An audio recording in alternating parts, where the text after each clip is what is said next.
Today what I want to talk about is how we go about the process of deciding to make very difficult and life-changing decisions. And something I feel like I've done a lot in my life, and I'm starting to kind of understand the similar process that many of these big choices have taken.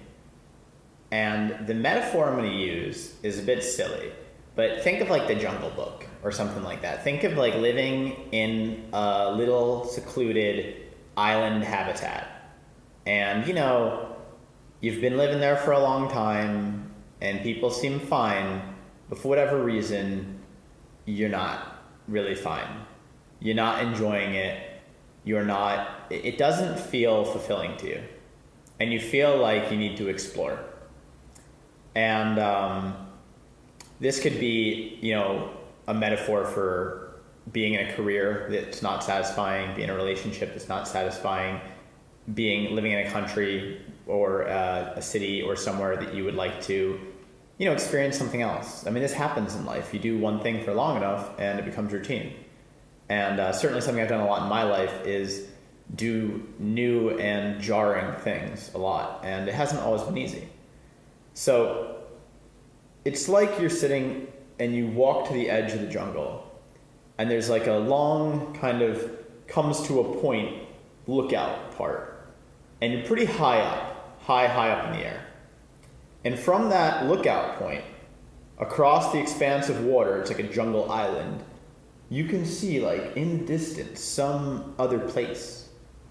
And you can't really tell too well what's going on there, but it looks like they have like electricity and Ferris wheels and lots of cool shit over there. And you're like, man, there's fireworks, there's music playing, and you're like, fuck, I want to go there. I know it exists. I know, and you look back at the jungle where you came from, where everyone's sitting on logs around the fires, chilling out, and you're like, I gotta see what that's like. And there might even be a part of you that knows that you should just be happy in the jungle, that you should just appreciate what's there, and that should be enough for you. You should be able to sit, they say like there are monks who live in parks and they sit on a bench and meditate all day and they're happy as fuck. I don't know. But there's that part of you that's like, that's cool and all, but I want to see what the fuck's going on that island. And it's kind of like when people tell you that you should just be happy if you can make a living and provide for your family and have shelter and food because, a lot of people in the world don't have that.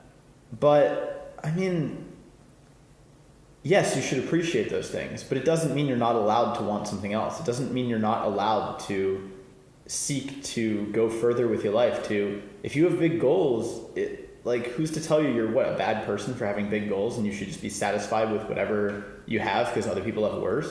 I mean, that seems kind of silly to me. So basically, it's like you find yourself at the edge of this pier and the drop down is very steep. Once you jump, there's no fucking climbing back up. And you're trying to decide if you want to jump. And it's like trying to decide if you want to quit your job or if you want to end a relationship. It's really tough because you know that this isn't right for you, but at the same time you don't really know much else. And you don't know how bad it's going to be to get there. You don't even know if you will get there. And one thing that I've learned from these kind of difficult choices that I've made in my life is that there comes a point when you're swimming across that ocean where your high vantage point from the pier is gone, and now you can't even see the island anymore. Like, you lose sight of it because you don't have the perspective, and all you see is water, and you can't see it, and so long goes by that you're just in the struggle of swimming and trying to keep yourself afloat, and you can't see the destination, that you actually forget it's there. You forget why you jumped in, you forget where you were going, why you were doing this, you regret it, you wish you didn't, you look back and you think, can I swim back? Some people even try to swim back until they get to that giant rock they jumped down and realize, oh shit, there was no point to come back, it's gone now. I jumped off, gravity's a one-way street, I can't get back up. So if you haven't jumped before, you experience this moment where you forget why you jumped, you forget you're going to get to the destination that you were swimming to, And it just sucks way, way, way, way worse than you ever knew it was going to. But at the same time, you're like, I still don't want to drown, so I guess I keep swimming. But the only thing at that point keeping you swimming is not wanting to drown.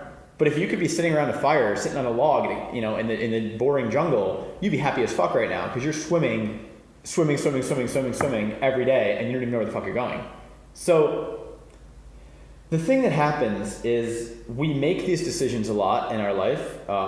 You know, we have that courage, especially when we're young, because we haven't experienced that, you know, lost in the water feeling that many times. So we kind of know, okay, I don't really know what's going to happen, but, you know, I'm going to give it a shot. We gamble on ourselves. We're not scared to risk it on ourselves as much when we're younger. But as we get older and we experience both the joy of reaching some of those places we never thought we'd get to, and sometimes it's easy, sometimes the water's not as long as we thought it was, but we also experience some of those jumps and swims where like we might get to a place and not even like it, and we might, the ones that affect me the most for sure, are those swims that are just, we didn't know it was going to suck even 1% as bad as it sucked. Like it was 100 times harder than we thought it would be. And we're like, whoa, fuck. Like I apparently have no depth perception, and I don't know if I should gamble on myself like that again, because I don't know if I could do that again. And what happens is, you know, as we look back at the difficult choices we made, where we got to, was it a good place? Was it not as good as I thought it would be? How hard was it? Was it easy? Was it fulfilling? Was it soul crushing? You know, did I doubt myself? Did it make me want to give up? You know, how bad was it? And we start weighing all these things, and we're sitting on that ledge, and we're like, positives, negatives, benefits, risks. And it's just like we sit there for so long trying to make this decision to jump or not. And what we don't realize is that like, we don't actually have much of a decision, because like we just sit thinking about like, can I swim that far? What'll it be like when I get there? You know, how will I perceive the jungle once I'm homesick? You know, like how are these things going to go? But we realize at a certain point, if we look back from the pier and consider walking back into that jungle and not jumping, just how much of a pussy we would feel like. Like, what is that option? To live always thinking, maybe I should have jumped, maybe I should have swam, maybe I should have seen what else was out, and just, no. I'm not brave enough. I'm too scared of how bad it could be and too unsure to risk it. And basically, that's like, they say it's better to die in battle than to live defeated, and that's basically living defeated. It's hard to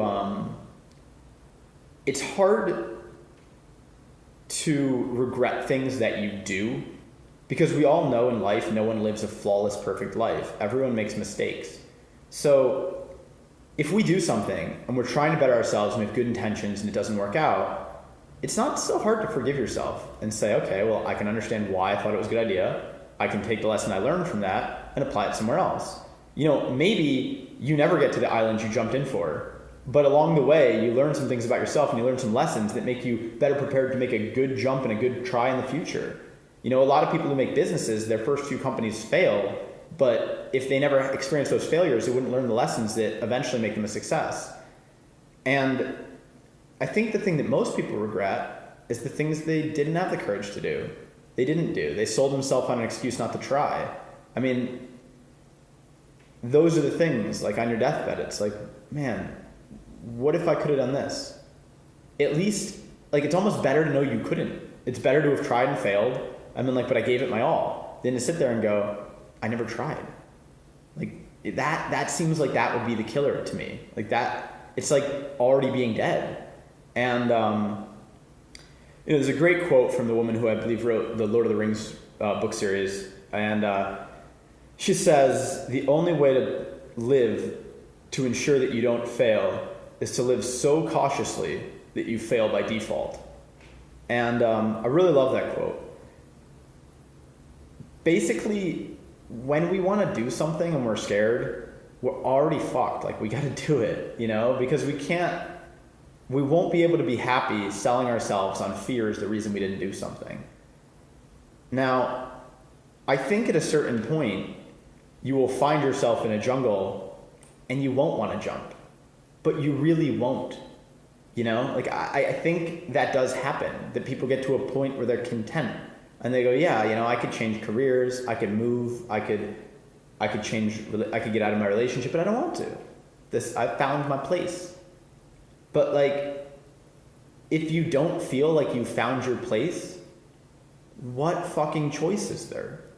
If you're in your job and it's not the job you will be happy doing for the rest of your life, it's not really a choice. It's the choice between being unsatisfied for the rest of your life or gambling on yourself. And I guess you can try to just say, well, my life has a lot of great things, so I'm going to accept this one lesser thing about it. And, if you find something outside of your career that's very fulfilling, maybe that's fine. Maybe your job is just something you do with your time. But I don't think you can really apply the same principle to, like, say, a relationship. Like, oh, this is just my relationship. It's whatever, but I have a great, career, friends, job, all this stuff. I don't think we can do that. I mean, maybe some people can, but it seems a bit sociopathic to me. So... and it depends what your big motivating factors are, what your big important aspects of life are. For some people, it's community. For some people, it's family. For some people, it's career. For some people, it can be a lot of different things. But I don't think you can accept not trying and whatever ones are most meaningful to you. And in my opinion, for me personally, I think career and relationships are probably the most important things that I feel like I have to always go for. And for other people, it might be different. Certain people, it's definitely like, family and community, and that's fine. But I think the interesting thing is that it's true that these things suck sometimes. And sometimes they suck really, really bad, and sometimes the payoff's not even good. Sometimes you get to that island, everyone there is a dick, the Ferris wheel is shut down, the electricity is super expensive, and like everyone's just watching shit on YouTube, or Twitter or something. It's not always what we think it's going to be. And sometimes we know that. Like, the older we get, the more we know that we might not like that either. And it might suck way, way worse than we can even perceive to even get there. But, like, still, are you going to walk back into the jungle? I think the choice is always easy. It's just like we procrastinate. But if you wanted to walk back into the jungle, you'd look at the edge, you'd see it, you'd feel at peace, and you'd walk back in. And if you wanted to jump, you don't walk back in. You sit there until you jump. And that's kind of like, that's just how it works. I experienced this a lot of times in my life. When I played poker for 6 years, and I decided to try a new game, and it was super, super hard. It was a very, very different change. It's like, an athlete in one sport trying to play a different sport. It was that different. And I definitely forgot that I would ever feel the way I used to feel about my career, my level of success, and my just level of confidence. It was so long and so difficult to come out on the other side that I forgot that I would even get there. And yeah, it's certainly very real considerations. Was that even the best use of my time? Should I have changed in a different direction? Was that even holy shit, that was hard. And the more we experience that in life, the more we experience unbelievably long swims to places, the more we start thinking do I really want to keep doing that? But at the same time, sometimes you just don't have a choice. And sometimes it's kind of like being when you decide to go skydiving or something, or take a roller coaster. You just say, I know I should do this, and I'm scared, but I'm just gonna do it anyway. Feel the fear and do it anyway. And then if you get on that plane and it's it's this really shitty fucking plane, and you're in there and you're you don't really want to do it. You're terrified. And when I did it, the guy I was strapped to, he had New Balances from the 1970s, and they were torn away all the way on the one side, so you could see his toes through his shoe.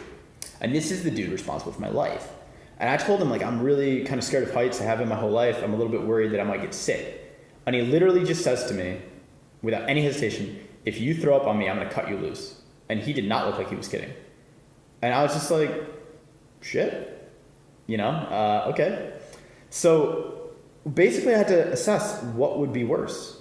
The way I would feel about myself if I basically told all these people who jump 8 times a day, and all the people, all my friends who I was with, guys, I can't do this. like, and I stayed in the plane and everyone else jumps and it goes back to earth and like all my friends were outside like, oh, I can't, like waiting for me to land or whatever. They're like, I have to like explain to them, yeah, I pussed out, I couldn't do it, and like that is the one option, and that can be like going back in the jungle when you kind of want to jump. And then the other option is you jump and you don't know how it's going to be, but you find out. And the cool thing about skydiving is it's awesome, it's really fun, and it's over very quickly, which isn't cool because it's fun, but at the same time, the problem with the jumping into the water is how long it might take. These career and relationship chances, that's where they're different. They parallel like getting on a roller coaster or getting, deciding to go skydiving or bungee jumping or something, in that like feel the fear and do it anyway, sort of like how would you feel if you tried to go back way? How would you feel if you didn't try? How would you feel if you wouldn't take the chance and you knew you didn't have enough courage? But they're not over quickly. And that's why they're so scary.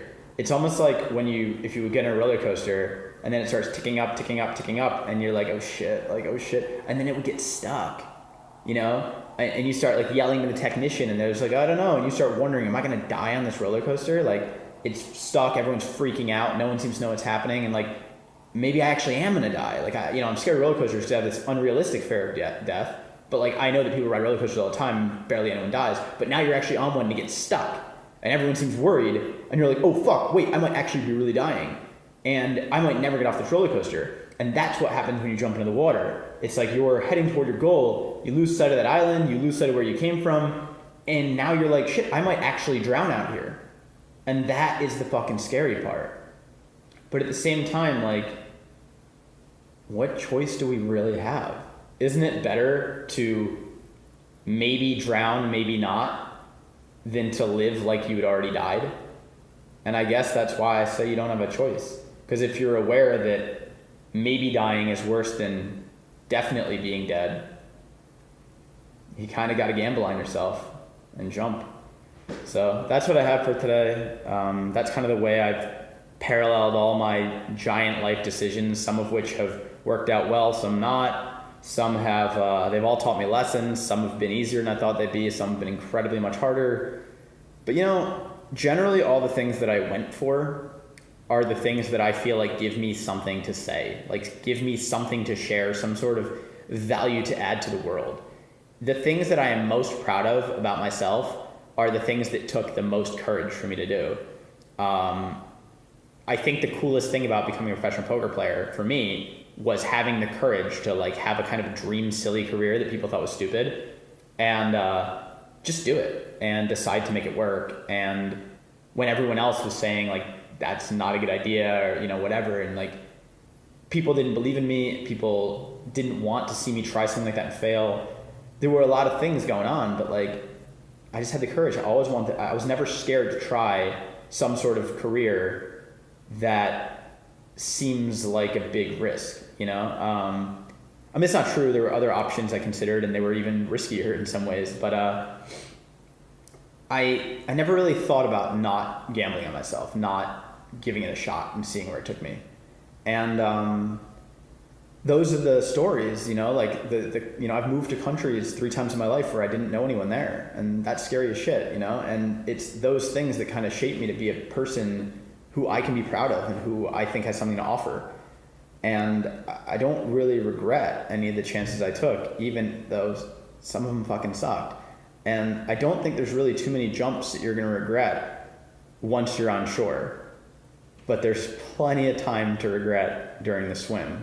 And that's what makes it scary. But at the end of the day, some days are going to suck in your life. But it's better to have some days suck than to ensure that every day sucks. So if you can't be happy in the jungle, then you're going to have to jump. And that's it. Good luck, and build a nice fire and stay warm if you're going to stay. And, keep swimming if you're not. Good luck, guys.